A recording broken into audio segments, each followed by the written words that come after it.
Alam mo ba na ang mataas na antas ng uric acid ay maaaring magdulot ng gout?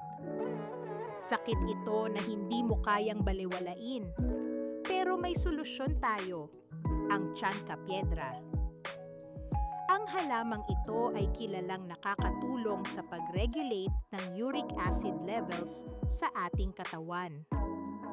Sa pamamagitan ng Chancapiedra, nagiging mas madali ang pag-alis ng sobrang uric acid, kaya't nababawasan ang panganib ng gout attacks. Hindi lang ito nakakatulong sa ating mga joints, kundi pati na rin sa ating overall health. Kaya kung gusto mong subukan ito, itap mo na ang yellow basket para makapag-order ka na. Huwag kalimutang mag-comment, mag-share, at mag-follow para sa iba pang mga impormasyon na makakatulong sa iyo.